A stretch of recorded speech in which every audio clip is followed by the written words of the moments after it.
Alright, so for those joining us, we're playing Fall of a Kingdom. So this is a map that I've created that's supposed to be a 3v1. And as you can see, we have the three generals that the people I've consulted to go ahead and grab the armies that they preferred.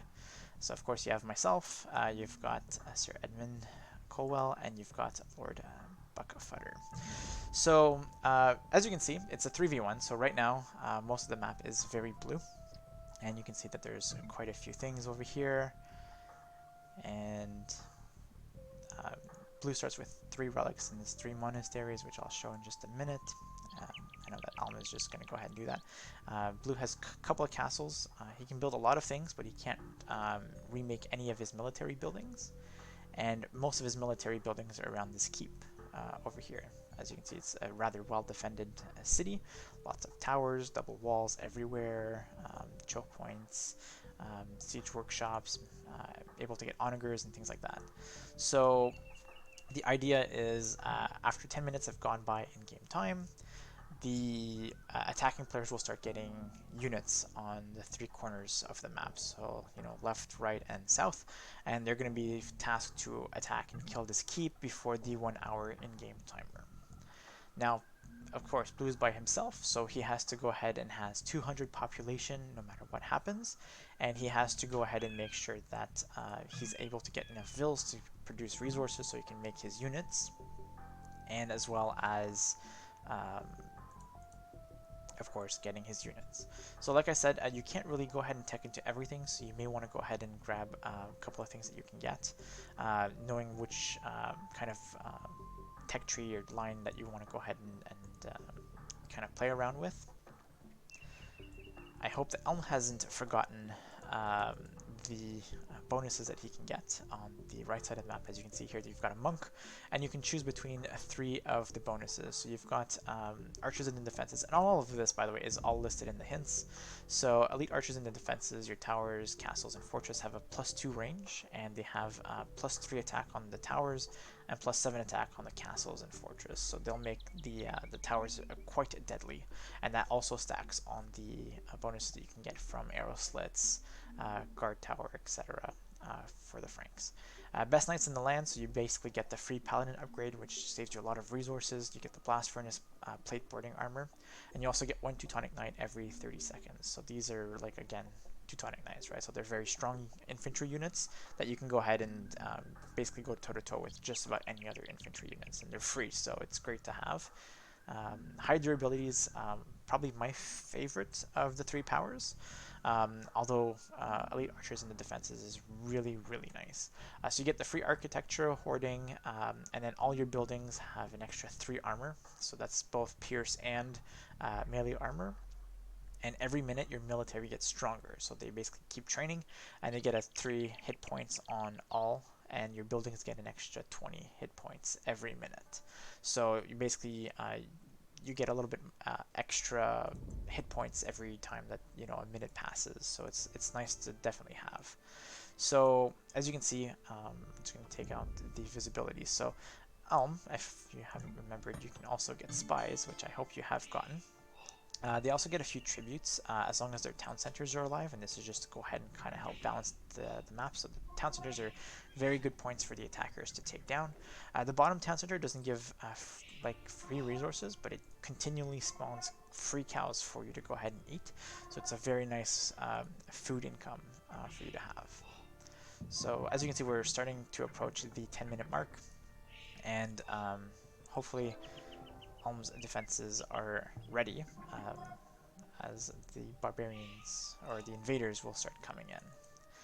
So I love doing this because there's quite a bit of fish down here in the lake. So those wonderful docks are going to be able to do quite a bit. This is very cheeky indeed. Alright, so there's a couple of gold mines around the map, as you can see. And it's really nice to have if you're able to go ahead and defend them. But unfortunately, as you'll see, there's a lot of siege weapons, and the siege weapons for the attacking players is very important, as these towers will definitely do a lot of stuff. So right now, you can see that Elm has gotten the archers in the towers, so he's going to get the... so his towers are actually very deadly. doing a 7+7, and they pretty much outrange everything with 12 range. The main weakness for the defending player, although he's got all of this, is that if he's able to micro in every section every time, it's going to be really bad for the attacking players. But if you're attacking like 3 places at once, there's almost no way you can go ahead and micro all of them. So eventually one of the places will fall. So you kind of want to rotate this, because all you need to do is hold for an hour. So you need to hold for another 15 minutes, and of course then the realm wins. So as you can see, he's got a lot of resources in the bank. It's almost like playing a deathmatch, but yeah. So as you can see, red just started spawning. So he, as the Viking, he gets the siege rams, he gets the onagers, he gets the scorpions. He's got a bunch of legionaries, wood raiders, elite boyards, elite genius crossbowmen. So these are a lot of units that I really enjoy playing.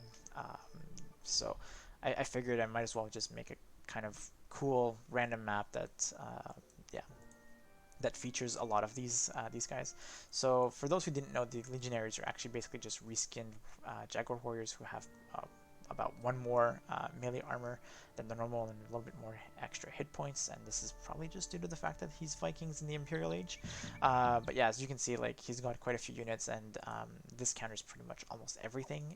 It's just you don't want to go ahead and fight under towers, which is again why you have the siege rams.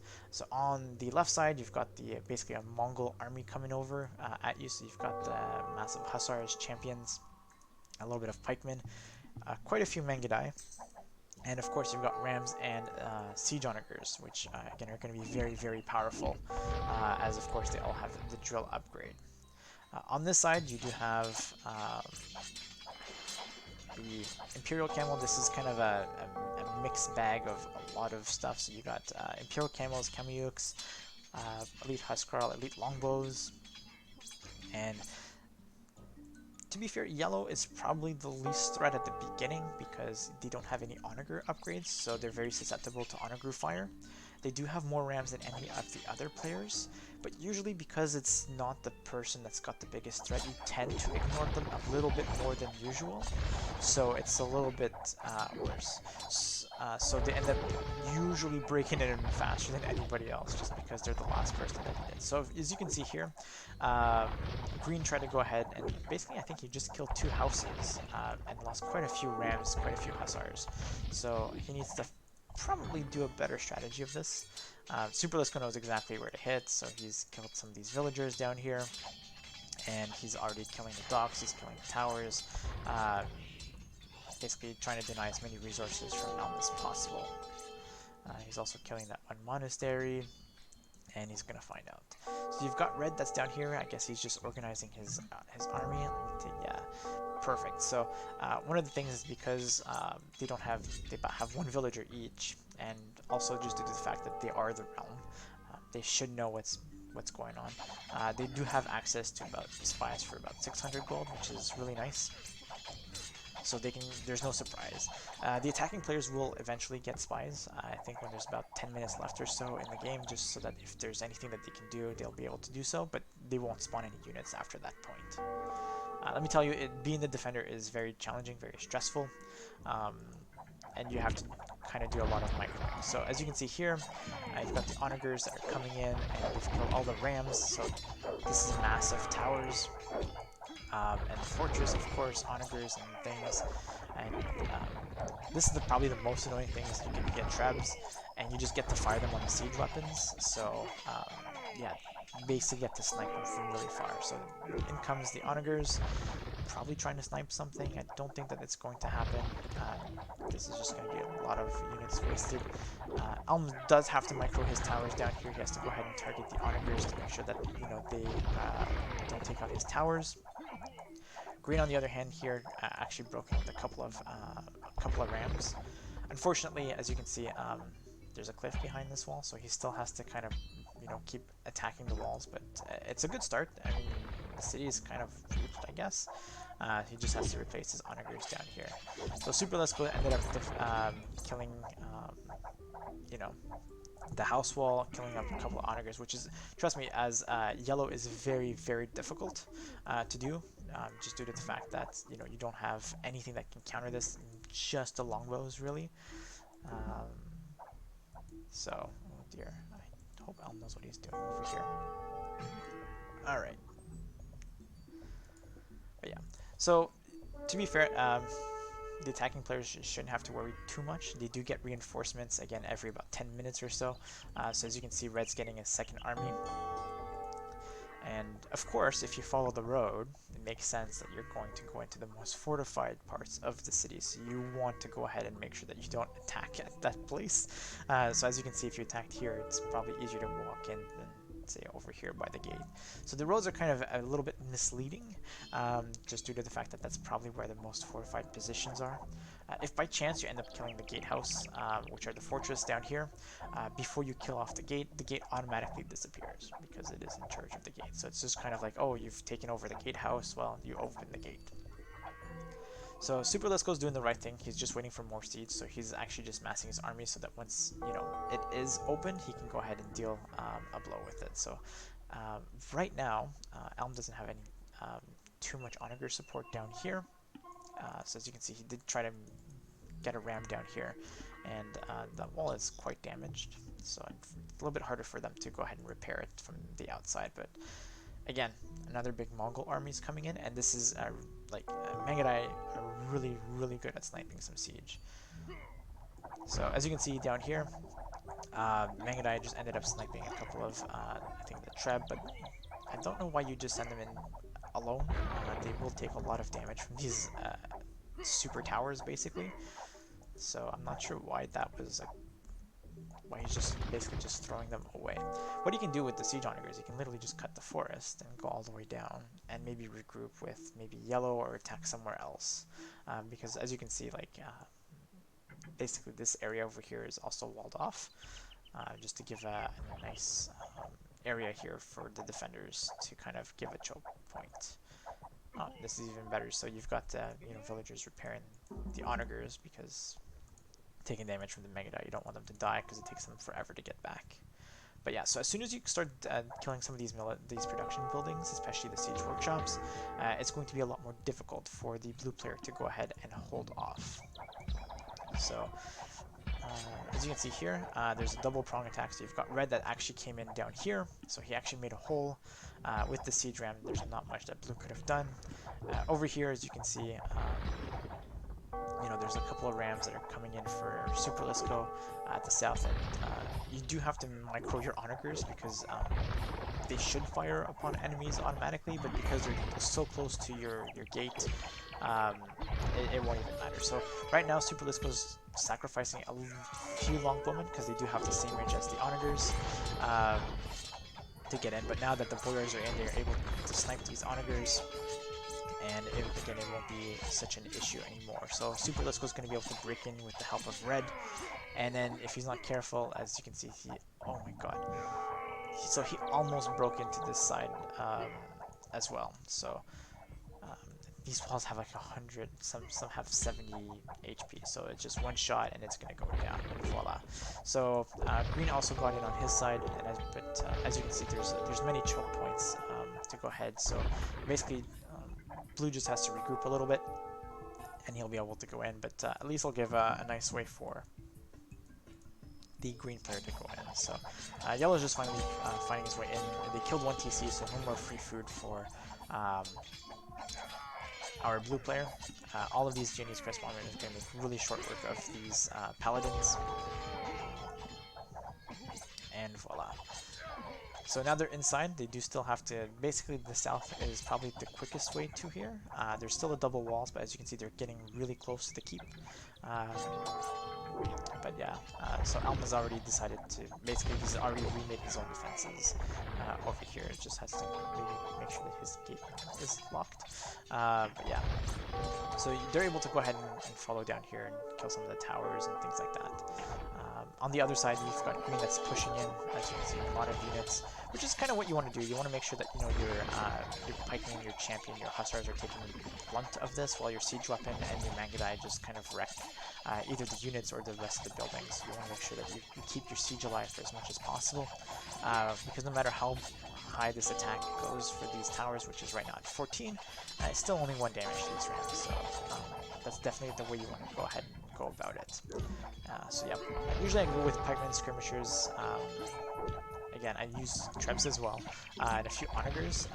Usually, basically, is able to take care of most of the Mongol armies for almost a very low cost. I use throwing axemen and things like that on the other side, just because I can. So as you can see, having throwing axemen really helps because they're able to go ahead and snipe through the wall, but they are susceptible to like longbowmen fire, and it is unfortunate that they have to do that. That Super Lisco has to sacrifice a lot of his longbowmen to try to snipe these onagers. But honestly, the onagers is like the only defense that they have against this. But as you can see, there's only 3 siege workshops. There's one here, and one here that they're able to get. So, alright, so basically what's happening, I don't know why, but I think that he decided to delete his own wall. Yeah, Elm tends to do some strange strats sometimes, so he, just to go ahead and build a house wall behind it. In my opinion, I think that the fortified wall was probably better, but it's fine. He just wanted to go make sure that he is able to defend this spot. As you can see, it's a way in if you follow the coast, and it kind of gets you right into the keep. So, I mean, to be fair, half the time has actually elapsed, and you know they're doing really well. They've actually gotten into the city in multiple parts, and as you can see, the resources here will start going down. As you can see, Elm's you know, not having a lot of wood at the moment, so it's a little bit more difficult for him. And of course, you know, the attacking armies still get their reinforcements. So as you can see, there's more rams coming in for Super Lisco. Still lots of camels, still lots of road raiders and boyars and things like that. Oh, this is really bad. So a couple of boyars were able to actually get into the gate and snipe a couple of onagers. So that's again really bad for like the attacking. Sorry, for Elm, because you know, he can only make so many onagers at once. And he's actually almost forced to switch into Helms, just to go ahead and just have some meat shield or meat units in front of it. And he's actually grabbing onagers from elsewhere to go ahead and help defend where he's at. Alright, so as you can see here, the fortress is actually almost down. I'm not even sure from what. Oh, from the onagers that's down here. Okay. So as you can see, if you're not paying attention to everything at once, and I'm trying to show you just how hectic all of these things are. So like you can see that there's Super Lisco trying to attack down here. So that gate actually went down. I'm not sure exactly. Again, I missed it casting, but yeah. So these onagers will shortly go down, and now the barbarians have a really quick way in. And this is very dangerous because once that siege workshop goes in, it's really hard for the blue player to go ahead and, you know, get reinforcements all the way down here. So he, like as you can see, his population is going down, and it's not. He does need some villagers to keep up production. So again, on this side as well, you have green that ended up pushing on this side as well.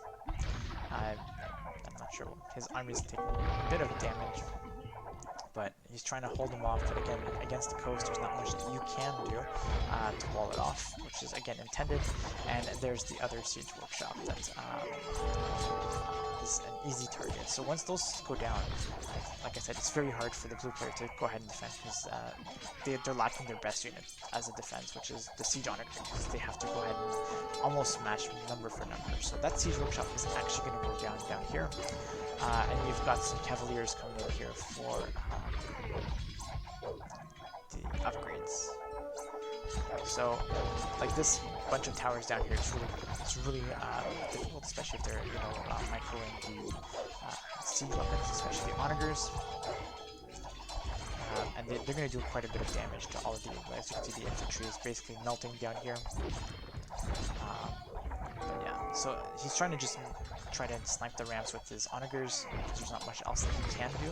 But once these rams come in and he's got nothing left, which is why, you know, throwing axemen, I believe, are very important, because you can start sniping the archers. Yeah, that wall is going to go down very quickly. And then once those towers goes down, again, it's a lot harder, especially considering all your production is down here. So Elm is actually getting a few more trebs down here. Again, look at his wood count. And Red is trying to push this way to try to snipe the town center. But yeah, it's a long walk to get these onagers down to the front at this point. But this is what he likes doing. He makes a little hole in the wall to just try to go ahead and make sure that he can keep getting some onagers inside the middle. On this side, as you can see, there's a siege workshop that went down here. This town center went down, so no more free resources from this town center any longer. Thankfully, that is actually taken by yeah. The one that was hitting the wall is actually dead, but that siege ram that's over here is just taking a little bit of arrow fire, while the Mangudai ended up sniping an extra treb down here. So he did end up making another hole in his wall, just to go ahead and make sure that he's able to go ahead and keep getting his units where he needs to be. Another hole in the wall from Super Lisco down here with the Rams. And as you can see, we're at 40 minutes in here, so it's going to be really tough for him. But he's got quite a bit of food, and he does have a market that he can kind of go ahead and sell his food. That's a lot of... Alright, so Gatehouse is almost dead. A lot of towers have been lost down here. And as you can see, there's just no more units for him to go ahead and help defend. So yeah, that gatehouse is down. Those towers are next. And there's not much that that blue player can do at this point. He's just all over the place. This is probably the most important area to defend, because if he just keeps this alive after 2 hours, this is it. There's another castle up here. A lot of people think that you also need to kill that. You do not. This is extra. This is basically just a nice safe area for the blue player, because it's very hard to take that bridge if you defend it with onagers. But what you don't want to do is you want to make sure that they don't come into this area, because that is now your economy area. But as you can see, the blue's population is very steadily going down. It is quite hard for them to push at this point, just because there's still some reinforcement with some onagers. But as soon as those military buildings go down, and really Elm will have to do everything that he can to make sure that his military buildings don't go down. And on the left side here, we have the onagers coming in, and they're going to try to snipe the wall, but unfortunately they're going to be in range of those towers, because of course they have extra range. And oof, he's trying to just snipe the other onagers so that he can go ahead and keep going with his rams. So that's actually not a bad strategy. You want to go ahead and make sure that if your rams are unopposed, they're just going to wreck through everything. Alright, but as you can see, the only thing that he's probably getting is, he's getting a ton of onagers from that one siege workshop that he has left. And it is really his only saving grace at this point. So as you can see, because of the amount of towers and buildings and onagers, you really need the siege to kind of crack into this. This is a little unfortunate that they do have a few units in here. That town center goes down, I won't be getting any more resources. Yeah, those cap ramps are going to be such a pain to deal with. And any buildings that they're able to kill down here is, buildings that, stop production, stop everything else. Hey, runs. I have absolutely no idea what you mean by that. Alright, so that's also something that you can do. You can just mass Mangudais and just watch them wreck towers. Is that out of range? So this is why you actually get a couple of trebs. It's just so that if so things like that are out of range, you're able to go ahead and kind of snipe them out if need be. Oh, okay, I see. I'm not actually in Discord, buddy. But sure, I'll go ahead and talk with you. So, with the small respite here, so as you can see, almost kind of like the barbarian game that we just kind of played through, you just want to go ahead and kind of rebuild and try to make it as long as possible to keep it. So as you can see, Green finally ended up moving in. He's got quite a few rams in here. Red's coming in with some boyards. He's got some fully, well, they're not fully healed, but he's still got about 2.05 rams, loaded rams coming down here. and any delay is a good delay at this point. And these towers, fighting underneath these towers without rams is just basically a death sentence for your units at this point. But they're so close. As you can see, the keep is right there. Like, you can almost smell the victory. And it's important for Elm to make sure that he can still have a few villagers down here so they can maybe probably help repair or something like that, as he does have quite a bit of stone. And he's completely out of gold at this point, so it's really, really bad. So that's why I said that you have to, manage your resources and things like that, because he's out of gold, almost out of wood, and he's just floating a ton of food, which is awesome. And I think that this is going to be the last wave for green, because there's not much left. And same thing for Super Lisco. This might be the last one, as we're approaching the last 10 minutes of the game. But as you can see, there's not much left. Alm's running out of everything, so if he can just hold off just a little bit, he may be able to go ahead and keep that up. Keep this castle up. There's a double wall, so as you can see, there's a city wall and there's an outer wall here of fortified walls, and he just has to make sure that this is up. So I'm not sure what he's doing down here. Those onagers are basically just a nice little snipe that you can get if Elm can do it. Again, still that one siege workshop is just producing all the onagers, but he is just out of everything now. The only thing that he's got making gold is those 3 relics that he moved over here, and that's the reason why, is because otherwise you can snipe them from other places, and then you lose that relic gold. So just by sacrificing a little bit, he's fine. The Imperial camels are going in, they're just stopping the villagers from constructing more walls, killing whatever units that Elm may have. And if he's able to just go ahead and snipe the last of his onagers down here, there's nothing that they can do. So right now I think that the Mongols are probably the biggest threat right now, just because they do have quite a bit of siege. Of course, that being said, there's still quite a large army down here, so if they're able to kind of make their way through down here, there goes 2 free onagers for Elm. That's really going to hurt, because that's really what's keeping him alive, is those onagers. And then, of course, it's open here, so he can just kind of, if he wants to, just go snipe these units. And he's trying to repair, and it's just going to go down, I think. There you go. It cost him a couple of archers, but as you can see now, you can bring in the rams, and there's not much that you can do at this point. So that ram just killed off the gate, and he's free to go ahead and batter this down. And as you can see, there's very little resistance from here. The archer mass comes in, so these throwing axemen are not going to do too much against it. God, this is coming down right to the wire. They have about less than 7 minutes or so to do this. And that's why when you have throwing axemen, you can go ahead and snipe the rams down here. But of course, you have to be a little bit careful, because there's a lot of archers around. So I'm not sure why red is just targeting the castle. But yeah, so these rams are trying to get in. These ones are almost in, so that one's dead. There's 2 more down here. God, this is so close.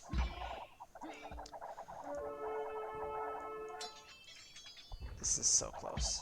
So there's almost nothing left for yellow. There's just a couple of these archers that are just being slowly sniped out by these towers, that castle. If he's not careful, like that one throwing axeman is actually going to go ahead and wreck them. And as you can see, the castle's fully loaded, so he just has to keep making a little bit of units, and he just has to aim for those rams. Basically, if he's able to take down the rams, none of these units are going to be fast enough to go ahead and take them down. So these siege rams are really tanky, and with the amount of Mangudai that's down here, I don't see that this is going to be really good. No, I think the castle's going to go down, but just barely. Just barely. This is going to be too many rams. Too many rams. But as you can see, there's nothing left. They do have spies. Yeah, there you go. There's the GG, and that was really close, because he needed to stay about 4 minutes more, just about, to go ahead and get that. But that was insane. But yeah, so next time the city will be nicely rebuilt, and basically you can go ahead and make your own assumption on could Elm have done better? Could you have attacked the different spots, make it less close? But yeah. So if somebody wants to answer that, it's because it gives time for the blue player to go ahead and prepare. Yeah, there you go. Thank you. So yeah. So that was a really, really close game, and as you can see, it's important to also manage your resources, not just micro. So that town center just kind of saved them, because he was still getting some resources. but it was insane. You do need time to build a defense because I didn't want to give static defenses where you know exactly what you're getting. I kind of wanted to see what you guys would do in terms of with the Frank Tech tree because you know they have a lot of options. They have a lot of cavalry. You can still go into their archers. I mean, if you want to go ahead and go the route that Elm did, so all of his towers, they had about 3 crossbowmen inside, so you know they fired an extra arrow, which really ends up hurting quite a bit. So, like I said, like see these ones here, they have 3 fire arrows. Like they were just wrecking Mangudai left and right. Anyways,